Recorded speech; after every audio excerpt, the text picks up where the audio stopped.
Hello everyone, welcome to my channel math survey. आज के video में हम लोग देखने वाले हैं लीनियर इक्वेशन के ऐसे सवाल जो अक्सर एग्जाम में पूछे जाते हैं। यही कारण है कि ये सभी सवाल बहुत ही इंपॉर्टेंट हो जाते हैं। ये सभी सवाल का ट्रिक और कंसेप्ट बताने वाले इस वीडियो में, तो बने रहें वीडियो के अंत तक। यदि समीकरण 14x plus 8y plus 5 equal to 0 और 21x माइनस के वाई माइनस 7 इक्वल टू 0 है, का कोई हल संभव नहीं है, तो के का मान पूछा है क्या है। ठीक है, क्वेश्चन ग्रुप डी में इसी तरह से पूछता है, बहुत टफ क्वेश्चन नहीं पूछता है। ठीक है, देख लीजिए, बोलता है क्या, दो इक्वेशन दे दिया है और दोनों का सॉल्यूशन भी दे दिया कि कोई सॉल्यूशन नहीं, यानी कोई हल संभव नहीं है, तो के का मान बताइए। और यदि दो इक्वेशन दे दिया हो और इसमें कितना हल है, संभव है, सो पूछ देगा। यही दो क्वेश्चन एराइज करता है ग्रुप डी। ठीक है, और इसमें हम बारीकी से बताने का कोशिश करेंगे कि इसमें क्या होता है, समीकरण लीनियर इक्वेशन क्या होता है, द्विघात समीकरण क्या होता है, हम सभी चीज़ को आगे एक एक करके डिस्कस करेंगे। जैसे यहाँ देख लीजिए, लीनियर इक्वेशन पे हम आगे हैं। लीनियर इक्वेशन कहने का मतलब होता है जो भी वेरिएबल, वेरिएबल क्या क्या होता है, X Y A B C D, जो भी कुछ भी हम मानते हैं वो मेरा क्या होता है, वेरिएबल होता है। कांस्टेंट कौन सा होता है, कांस्टेंट जैसे कोई डिजिट हो गया। ठीक है, कोई डिजिट, जैसे मान लेते हैं 5, ये क्या है, कांस्टेंट, ना उसे बढ़ा सकते हैं ना घटा सकते हैं। लेकिन एक्स को क्या, एक्स को हम 5 भी मान सकते हैं और कहीं कहीं 10 भी मान लेते हैं, कभी कभी अनंत भी मान लेते हैं। ठीक है, तो ये मेरा क्या हो जाता है, वेरिएबल हो जाता है। कांस्टेंट एक निश्चित होता है। ठीक है, कांस्टेंट क्या होता है, एक निश्चित होता है। अब यहाँ बात आ गई लीनियर इक्वेशन का। जैसे मान लेते हैं एक्स प्लस वाई। ठीक है, दो वेरिएबल है मेरा, दो वेरिएबल, तो हम इसको एक साथ में लिखते हैं तो इसको हम बोलते हैं व्यंजक। समीकरण नहीं बोल सकते हैं, समीकरण नहीं बोल सकते, इक्वेशन नहीं बोल सकते। इक्वेशन तभी बोल सकते हैं इक्वल टू कांस्टेंट करेंगे, इक्वल टू के साथ कांस्टेंट करें, या तो उसमें जीरो बैठा दे या 5 बैठा दे या कुछ बैठा दे। ठीक है, जैसे हम जीरो कर देते हैं तो ये मेरा क्या हो गया, एक समीकरण हो गया। ठीक है, एक लीनियर इक्वेशन हो गया। लीनियर इक्वेशन कहने का मतलब हो गया कि देखिए यहाँ x की पावर क्या है, 1 है, x की पावर क्या है, 1 है, y की पावर क्या है, 1 है।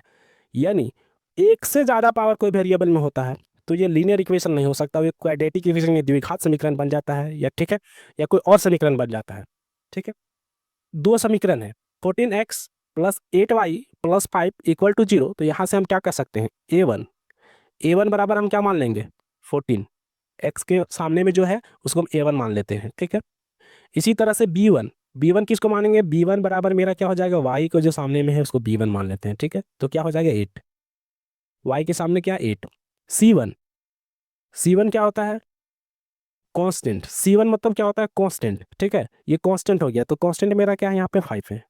ठीक, इसी तरह से दूसरा इक्वेशन में क्या होगा, जब पहला इक्वेशन को ए वन बी वन सी वन माने हैं, तो दूसरा इक्वेशन को हम क्या मानेंगे, ए टू बराबर 21, चूंकि एक्स के सामने है, ए टू हो गया, बी टू वाई के सामने, तो यहां से क्या है, माइनस का के, क्या है, माइनस का के। और सी टू क्या हो जाएगा, सी टू बराबर देख लीजिए, यहाँ क्या, माइनस का 7, क्या है, माइनस का 7।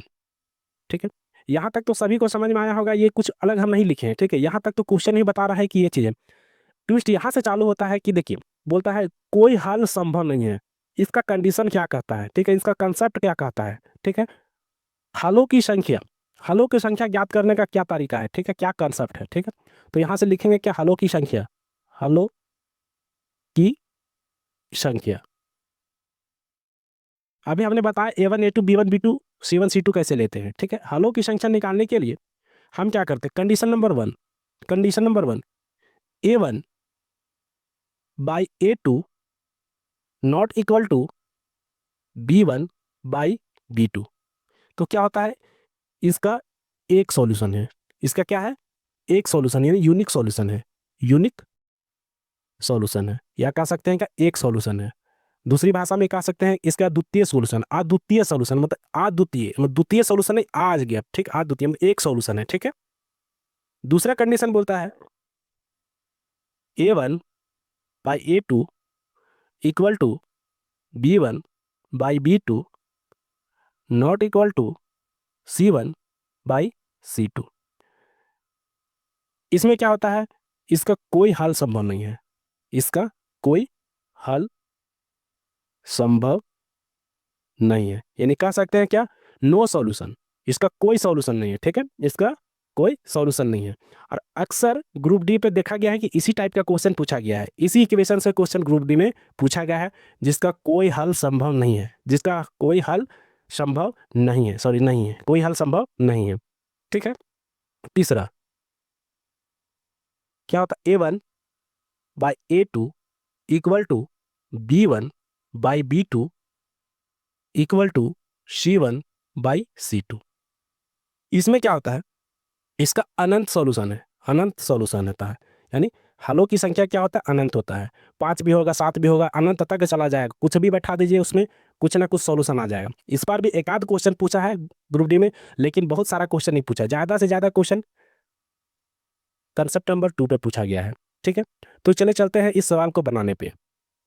बोलता है समीकरण, यहाँ 2 समीकरण दे दिया है, ठीक है, और बोल दिया हल, कोई हल संभव नहीं है, तो के का मान क्या होगा, कोई हल संभव नहीं, कंडीशन नंबर 2 बताए हैं। कंडीशन नंबर 2 क्या कहता है देख लीजिए, A1/A2 बराबर B1/B2 not equal to C1/C2। ठीक है, तो यहाँ तक हमको आने की जरूरत है ही नहीं, क्योंकि यहाँ पे नॉट इक्वल टू हो गया। ठीक है, अब बस हमको यहाँ तक देखना है, इतना ही दूर देखना है, क्योंकि यहाँ पे क्या बोलती है, कोई हल संभव नहीं है। बस अब इसको देखेंगे, उसके बाद के का मान ज्ञात करेंगे। आगे बोलता है क्या, A1 बराबर क्या दे रखा है, A1 बराबर 14। ठीक है, A2 यानी दूसरा समीकरण में चला जाएंगे 21। ठीक है, 21 बराबर B2 बराबर क्या दे रखा है, B2 बराबर 8, यानी y के आगे क्या है 8, और B2 बराबर क्या दे दिया है, B2 बराबर देख लीजिए -ky। ठीक है, -ky यानी माइनस के। अब यहाँ से जो कट रहा है उसको काट देते हैं हम, 7 दूनी की 14, 7 तरीके 21। ठीक है, और कट रहा है 2 से काटेंगे, 2 चौके 8। अब देखिए के बराबर यहाँ से क्या आ गया, 4 तरीके 12। ठीक है, लेकिन यहाँ नेगेटिव का साइन है, तो यहाँ नेगेटिव का साइन देंगे, यानी -12। Correct option, option number D. के का वह मान क्या है, के का वह मान क्या है जिसके लिए समीकरण 16x - 12y + 9 = 0 और 12x + ky - 11 = 0 है, का कोई हल नहीं है, यानी कोई हल संभव नहीं है। कंसेप्ट नंबर 2, मेरा कोई हल संभव नहीं, तो हम क्या लिखते थे, A1/A2 बराबर B1/B2 not equal to C1/C2, जो कि लिखने का जरूरत नहीं है। ठीक है, अब यहाँ से देख लेते हैं क्या, A1 क्या है, A1 A1 मेरा क्या हो गया 16, तो हम क्या करेंगे 16,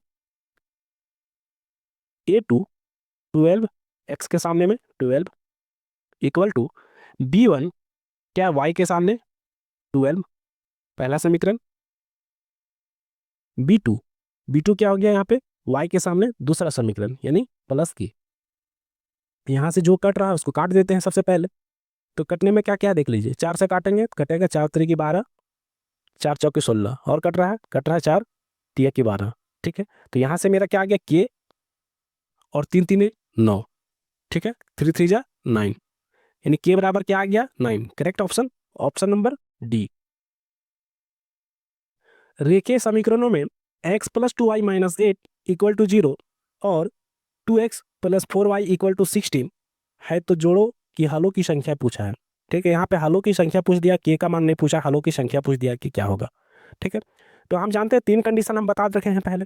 सबसे पहले यहाँ पे A1 A2 लिख लेते हैं, क्या है A1 बराबर क्या होता है, देखिए यहाँ पे देख थोड़ा सा ट्विस्ट किया हुआ है, x + 2y - 8 = 0, लेकिन यहाँ पे क्या है 2x + 4y, हम क्या करेंगे इस कांस्टेंट को अपने और ले आएंगे इधर वेरिएबल के और, -16 बराबर 0, चूंकि क्या इक्वल टू के बाद क्या है दोनों में 0 है। ठीक, अब इक्वेशन बराबर हो गया, नहीं पैरेलल कह सकते हैं कि दोनों एक ही टाइप का इक्वेशन हो गया। ठीक है, दोनों में भी डिफरेंस था, अब ठीक हो गया इक्वेशन। ठीक है, अब बोलता है कि हलों की संख्या क्या है, तो सबसे पहले A1 यहाँ पे A2 B1 B2 C1 C2 जानेंगे। ठीक है, तो A1 क्या है यहाँ पे देख लीजिए, A1 बराबर क्या है 1 1, A2 बराबर क्या है 2।